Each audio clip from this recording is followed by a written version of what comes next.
Good morning, Robert Scribbler here with the Thursday, March 9th edition of the OBX Wave Report. Wow, it's already March the 9th. We are getting close to spring, but also here on the Outer Banks, we are experiencing some pretty heavy surf.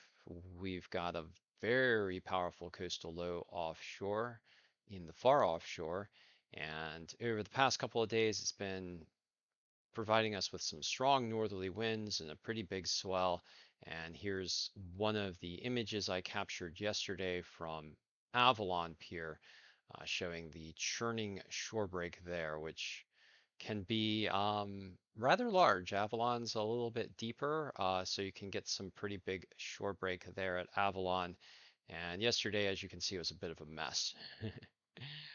But let's see. I mean, conditions for today are calming across the Outer Banks. The winds are dying down a bit. The base swell from the northeast is starting to become more prominent.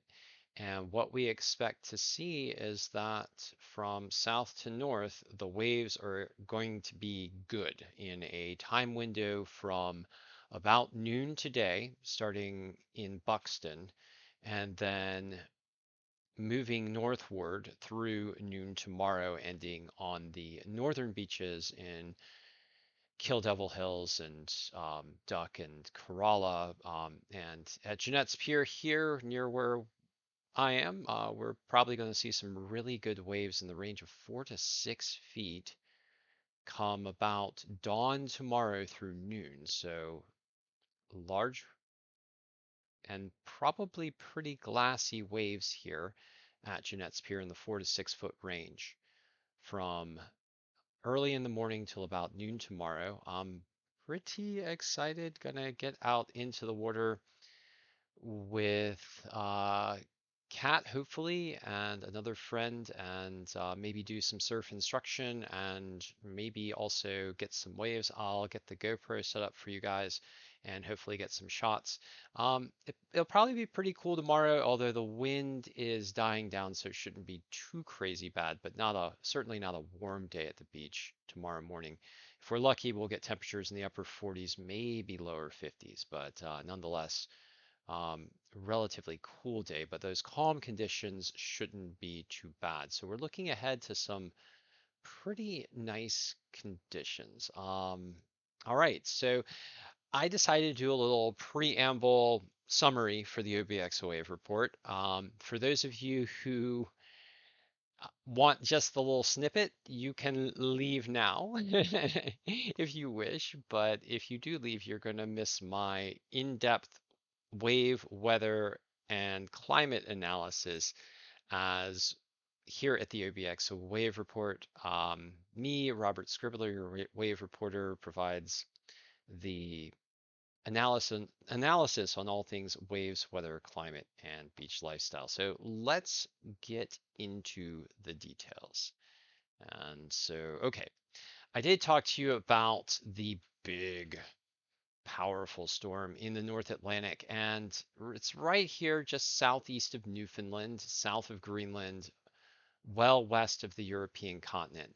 But look at this thing. It's a big. I've got the wind maps up, so I'm just showing you the surface winds, but you can see the surface winds swirling around this very broad low pressure circulation in the central North Atlantic. It's pulling winds from the north down from Baffin Bay near Greenland, and then pulling winds up from the tropics on the southern side from the Caribbean island chain, throwing those winds all the way up into the central North Atlantic along a line that looks like about 2,500, maybe even 3,000 miles long. So massive, massive stringing front coming, sweeping all the way down through the Caribbean and then all the way up here just west of France and the Ireland and the British Isles. So just an enormous storm system out here. And this storm is packing pretty intense winds near its center in the range of 50-mile-per-hour sustained, maybe getting up to mid 50s, maybe close to 60 in some locations. Although in this model, I can't resolve much more than maybe some mid 50s sustained wind speed. So nonetheless, a very strong gale force system with that broad circulation and a lot of fetch, a lot of ocean fetch with the wind blowing over those ocean surfaces for hundreds and in some cases up to a couple thousand miles or more. So just a massive system. And this system is pumping out a swell that's coming in from about west of Newfoundland and just rippling across the Atlantic and heading straight toward the Outer Banks. And in the near offshore environment right now, we've got probably in the range of 5 to 7 foot. I guess I could go down to the ocean models. Um, so yeah, you can see those ripples coming off the backside of that storm, and they just whoosh right across the North Atlantic and then striking the Outer Banks. And yep, looks like in the range of 5 to 7 foot swells off the Outer Banks right now and angling towards shore coming in from the northeast. So that all these swells are angled towards shore and coming in from the northeast. And that's one of the features that's going to make the waves rather nice for us over the next 24 hours. The other feature is that the winds are dying down, so it's going to be less choppy and it's going to get more calm. So the quality of the waves should improve as those winds die down and that base swell coming off that massive storm system becomes dominant over an increasingly glassy ocean surface. Um, the spoiler in the works is a front and a low pressure system coming in from the west. And as that comes in, we're going to start to get southwesterly winds starting early in the morning tomorrow for places like Buxton. And then those southerly winds are going to move on up the coastline according to the weather forecast. And so by around noon here at Jeanette's Pier and the more northerly beaches, those southwesterly winds are probably going to start messing up our beautiful waves. But we do have this nice 24-hour window for some winter surf, and we plan to get in the water tomorrow and get you guys some observations as we do our best to improve our surf techniques because yeah, we want to be able to get out in the surf for you guys and provide you some wave weather and climate observations from the surf. So again, a little bit more of a detailed analysis. I'm going to do the local analysis later. So we're going to hop now to the weather and climate analysis and looking at the geocolor composite provided by NOAA for the lower 48. We have a very large storm system here in the central US, and some locations we got blizzard warnings up in the northern regions, for example, in places like Iowa. I just heard we've got blizzard warnings up, and we're going to look at the National Weather Service alerts. But we've also got this big storm swirling off the U.S. West Coast. So U.S. West Coast getting pummeled again and again and again, and we're getting back into this pattern of storms just striking the US West Coast again and again and again. And so I think I might have to do a special report on the West Coast storms. It's possible that some of the dynamics are similar, although I think that we're not getting like an atmospheric river type situation for the US West Coast. I think more what we're getting is there's a big old high pressure system out in the central Pacific and it's dragging storms down from the north and slamming them into the West Coast. And that's just what's been happening for now, I believe, almost the past month. But the cycle of storms there seems to be intensifying, so I think I might need to provide you with a little bit more analysis. You know what? Let's let's just take a really quick look and see what's going on because I'm curious now. Um, okay, yeah, this is a dance of storms. So we've got this corridor of warm air moving up through the central Pacific. The high pressure ridge appears to have weakened and elongated through the central Pacific and running through the Bering Sea. Let's look at pressure.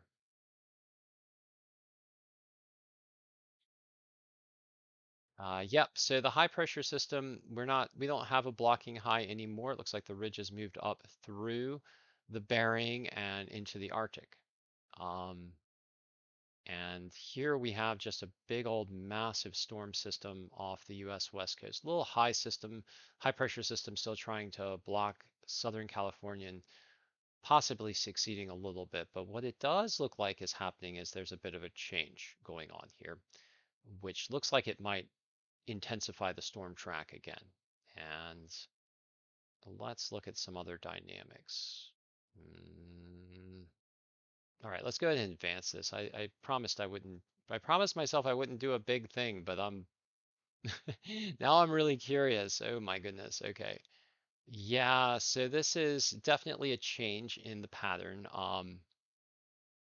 What it appears is we've got some low pressure systems and storms that are sandwiched between some high pressure systems, and impulses are breaking off of this swirl of low pressure systems and swooping into the US West Coast. And this looks like what is going to continue to happen over the next 5 days, with these lows over the West Coast kind of actually being locked and a little bit, and then like squeezing through weaknesses in the highs to get out into the central US, but doing so in a fashion that is pretty vigorous. Which probably will need some more analysis by me. This, of course, is a first blush. I did not plan to do this. Let's look at the sea surface temperature anomalies and currents. So we do still have this big old warm blob in the central Pacific, and that's providing some lift in the atmosphere and uh, fuel for those storms. So we've got strong storms firing up over warmer than normal Pacific in most regions, although closer to the Pacific coastline, the water temperatures are a little bit cooler than normal. But we got this big pool of much warmer than normal water that's helping to fuel those storms. And the storms are sweeping in, so they're loaded up with a lot of moisture, but no major atmospheric rivers visible. Let's just go ahead and look at the water vapor. Right. Nope, no cloud. Total precipitable water. Okay, I lied. Yes, okay. So I am going to completely revise my statement. This is an atmospheric river getting tapped in from the tropics here, aimed right now at Central California. So it does look like atmospheric river and powerful cyclones heading in toward California. And these cyclones tapping into this atmospheric river as it gets closer to California later in the day today and then early into the day tomorrow. And just generally speaking, over the next week, it looks like Central California, particularly the mountains of Central California, are under the gun for some very severe weather. Um, and yep, so I might have to revise the title of, or at least the description of this wave report, because we do have another atmospheric river aimed at California. So live analysis provided to you by me, where I have corrected myself, and yikes, the US West Coast under the gun from another atmospheric river. We're going to probably have to do a separate analysis in another post for you guys on this. But in any case, Pacific atmospheric river moving into California right now, and a series of powerful low pressure systems sitting on top of it and swooping in through California.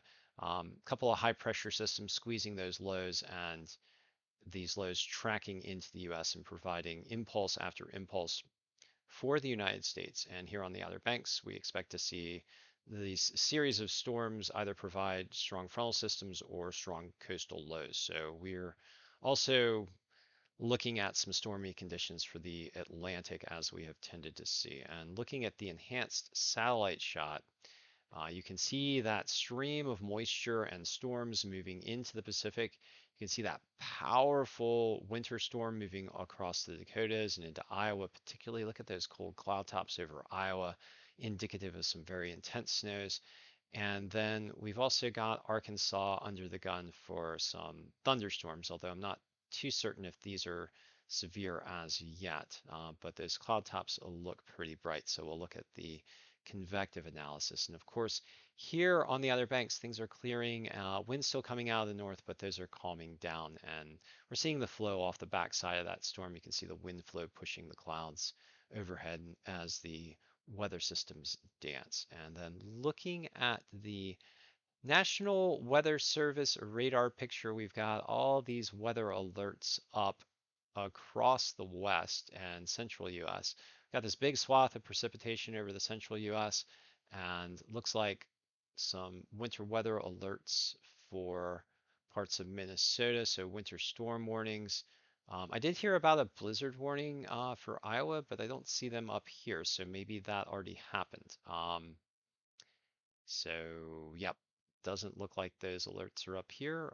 So I cannot confirm that. Looks like winter weather advisories, winter storm warnings up for Iowa. So I'm not seeing any blizzard warnings, but nonetheless, likely very heavy snows in association with this storm system. Please pay attention to your local weather statements and your local emergency management types for the official statements and advisories. And then for the US West Coast, got a big mess of rain and snow coming in to California, hitting the mountain regions, and it looks like we've also got some advisories up for parts of Central California. Flood watches up north of Los Angeles, winter storm warnings up for the mountain regions, and flood watches up for the mountain regions. And then for the coastline, this is in association with an atmospheric river and a number of storm systems riding on top of it. We got storm warnings, so powerful winds um, in the range of ocean in the ocean, powerful winds exceeding gale force, possibly reaching up to near hurricane force as storm warnings are up for the US West Coast from Northern California up to the border with Oregon. So pretty severe weather out there for the US West Coast. And looks like a series of storms is on tap for the US West Coast as well. Here in the Outer Banks, we got some small craft advisories up.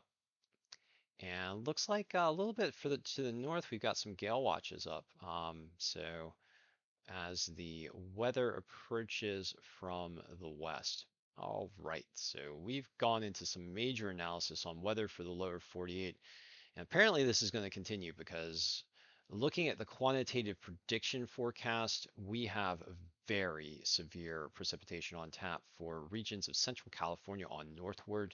And if you were to convert the snowfall into rain, looks like we got this wide swath of 15 inches, let's see, 10 to 15 or more inches of converted to liquid precipitation for the mountain region of California.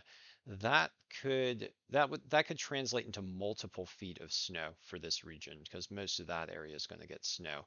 And also a large swath of central and northern California getting between 5 and 10 inches or more of precipitation as well over the coming week, according to the NOAA quantitative prediction forecast. So very severe weather likely for the US West Coast for the next 7 days.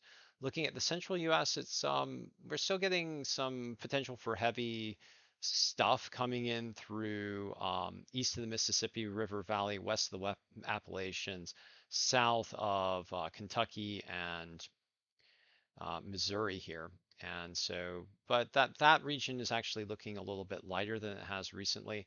And then off the US East Coast, we've got a potential for some more powerful nor'easters to form. All right, so let's get back to the local summary. I do want to get to our locational wave reports at where we pick 3 locations and give you guys some reports for those specific locations. And at Jeanette's Pier right now, we've got waves in the range of 3 to 5 feet, winds coming out of the north, and that's a cross and onshore flow here at 20 miles per hour. The primary swell period is 8 seconds, swell at about 5.5 feet. This is coming in from the northeast, so almost directly toward the coastline. Air temperatures right now 48 degrees at Jeanette's Pier, so upper 40s, warmer than expected by a little bit. And ocean water temperatures cooling off a tick with those warmer air temperatures down to 52 degrees. And for the weather today, we expect increasing clouds as that big storm moves in from the from the west, and a high temperature in the upper 40s, maybe getting to near 50 at Jeanette's Pier. Now heading on south to Rodanth, we're going to pass some beaches where we've got some 2 to 4 foot and 3 to 4 foot waves, and getting down to Rodanth, we've got 3 to 4 foot waves right now, um, with those winds coming out of the north-northwest, which is a cross-shore flow. Still chopping up the waves with those 20-mile-per-hour winds, but those winds starting to die down. And right now we've got a primary swell coming in at 5 seconds. That swell is at 5.5 feet, translating to those 3 to 4 foot waves on the coast, and that swell is coming in out of the northeast. Right now, air temperature is around 46 degrees Fahrenheit, a little bit cooler than up at Jeanette's Pier, so a little bit of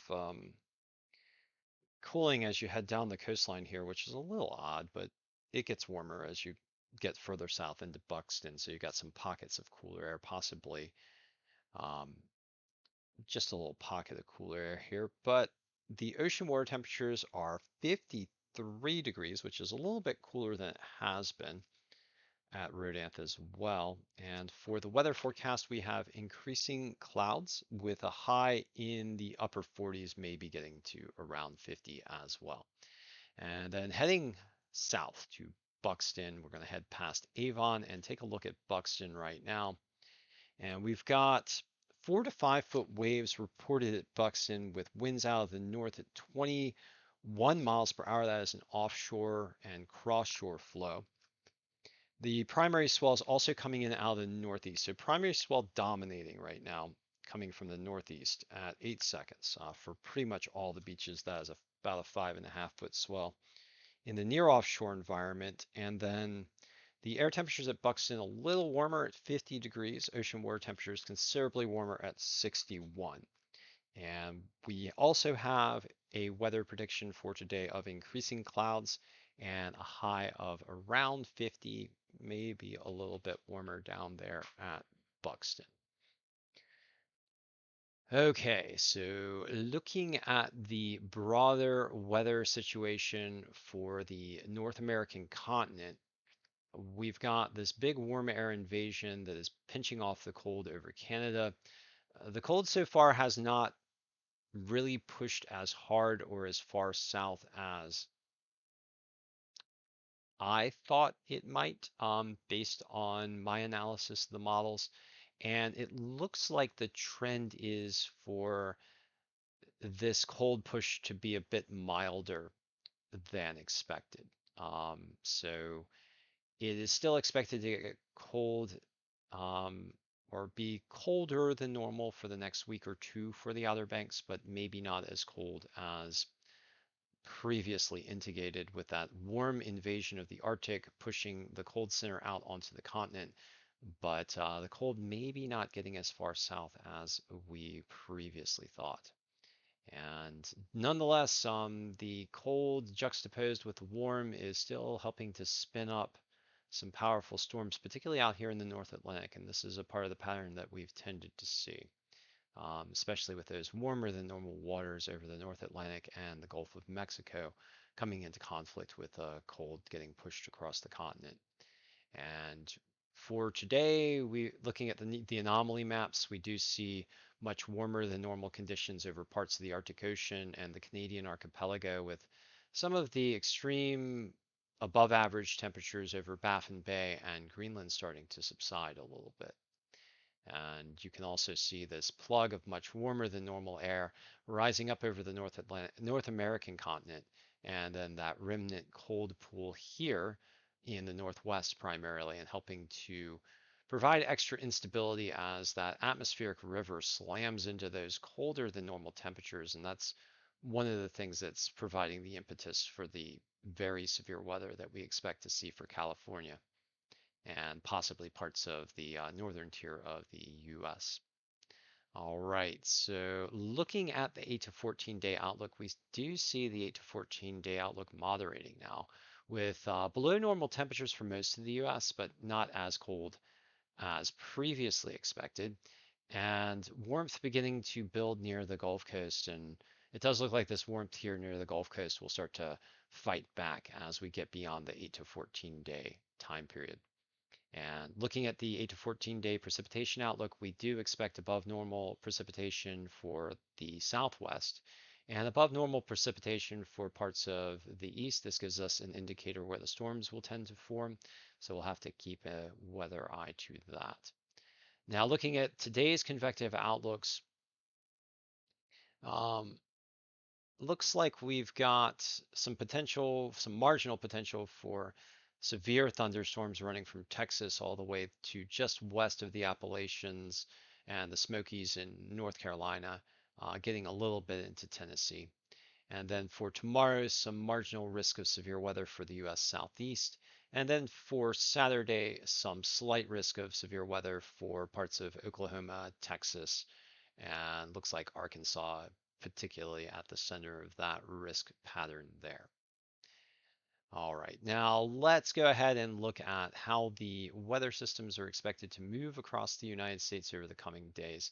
Right now, we've got a storm system off the US East Coast, a big old strong low pressure system way out in the central North Atlantic, pumping out that beautiful swell toward the Outer Banks right now. And then over the next day, a front is expected to start to move in from the west and a low pressure system as well, heading on toward the Great Lakes in the Northeast region, dragging some wintry weather to the north and west of it, and some stormy weather to the south of it in the form of the front, which is angling in toward the Outer Banks. And so by tomorrow at around noontime, we can expect to see some rains and southwesterly winds starting to approach the area from the south and west as low pressure system heads north toward the US Northeast. This impulse is then expected to move offshore by Saturday, with the energy transferring from the Northeast to the coastline in the form of a relatively strong low pressure system offshore, developing another nor'easter type storm just offshore with some strong northerly, northeasterly, and northwesterly winds here for the Outer Banks running Saturday and into Sunday as the storm then moves offshore on Sunday with another impulse coming in behind it. And this impulse packing some colder air that tries to sink on down south across the let's see. Looks like it's trying to sink on down south across the Tidewater area and into the Outer Banks, but doesn't quite make it with snowy conditions. Looks like snowy conditions expected to remain in the mountains and in parts of Maryland and near the DC area, although it looks like west of the DC area for now as we get into Monday. And then another coastal low starts to form as we start to get toward the noon hour on Monday, and it looks like a potential nor'easter, not super strong, at least as far as low pressure goes, on Monday.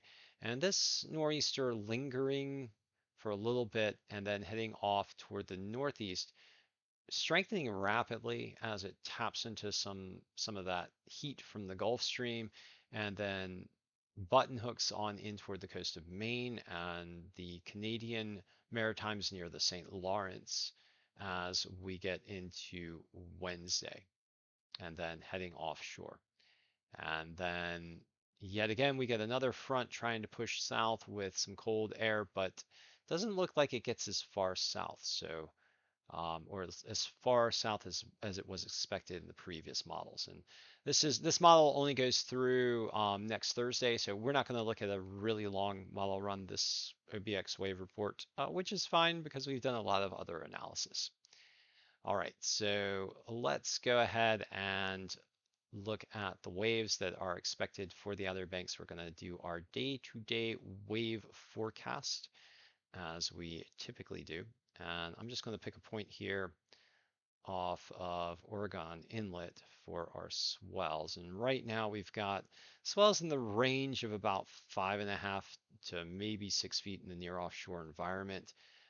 As we get into the day tomorrow, that swell is expected to orient even more closely to the coast. This is one of the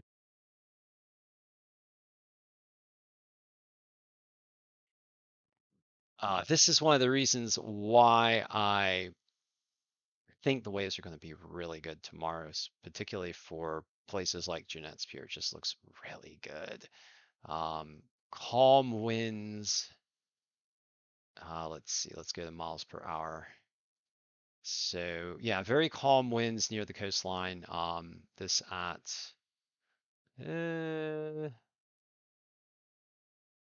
yeah, let's actually go back a little bit here.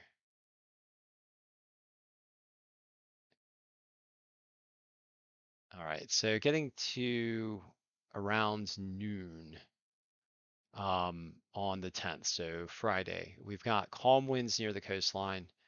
We've got beautiful 5 foot swells coming in toward the coast, maybe off Jeanette's more in the range of 4.5 foot, but still just beautiful swells coming in off the North Atlantic here.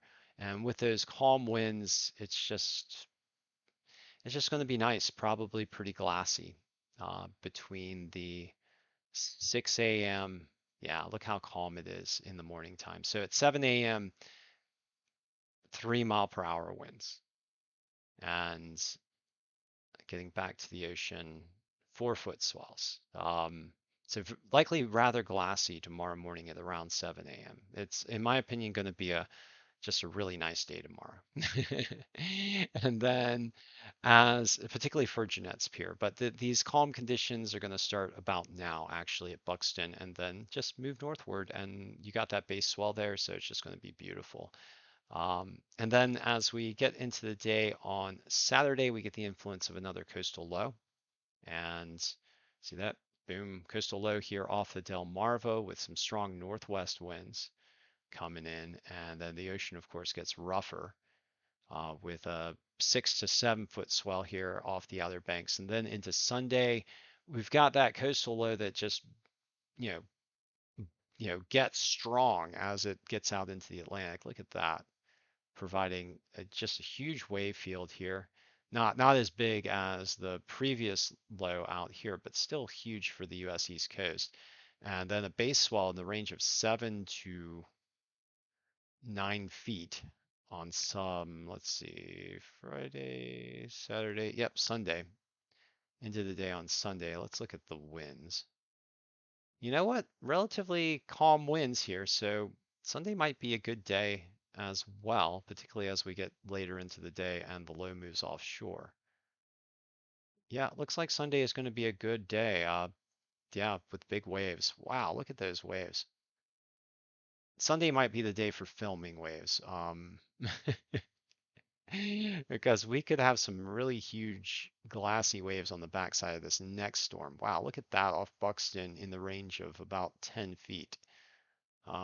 So yeah, we could get some big glassy waves on Sunday with those calm winds.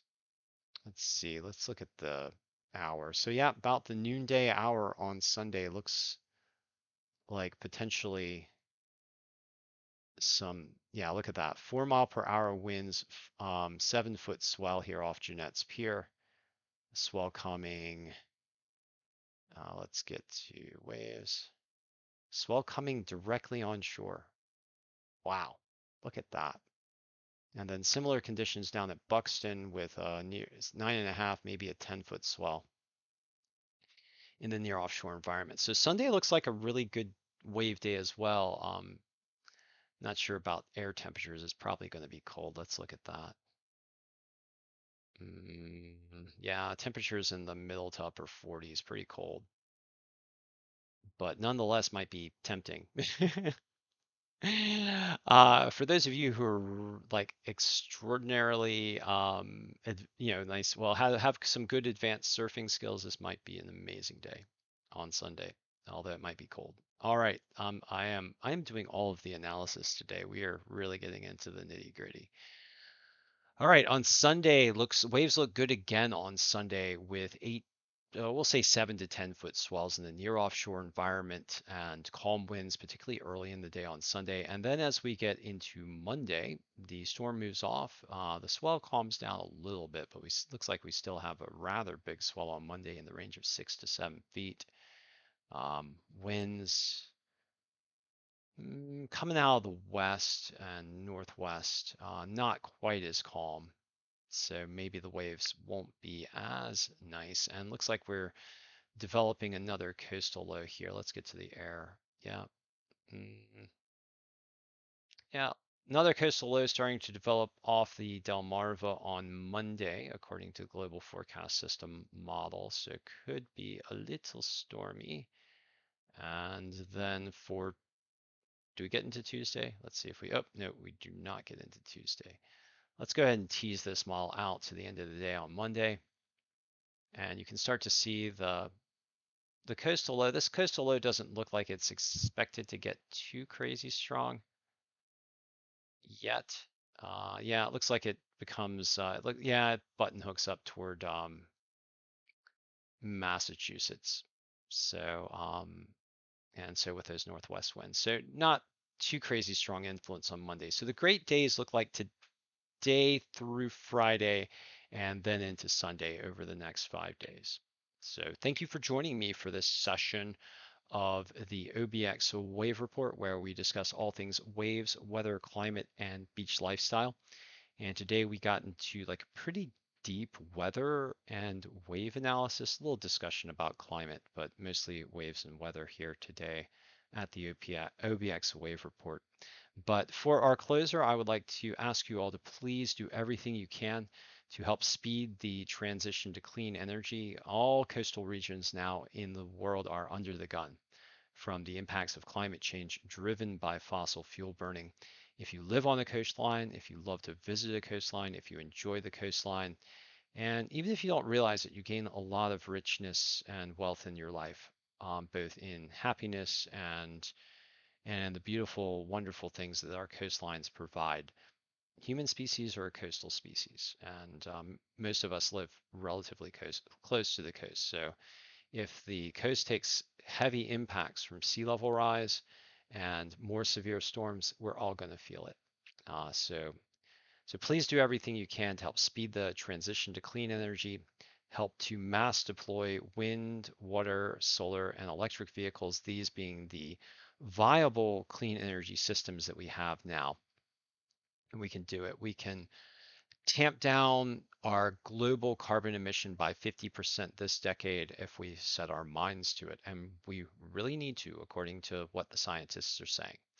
So please help, please join the effort, lend your voices, um, do what you can individually. I know not everyone has the same means, but we can all speak up, we can all advocate, and we can all become advocates for positive action on the issue of mass deploying clean energy, which is the main solution to the climate crisis. So thank you for joining me, and thank you for taking part in our wave report. And if you do get out to the surf, I hope you guys enjoy it. I hope you guys just tear it up out there.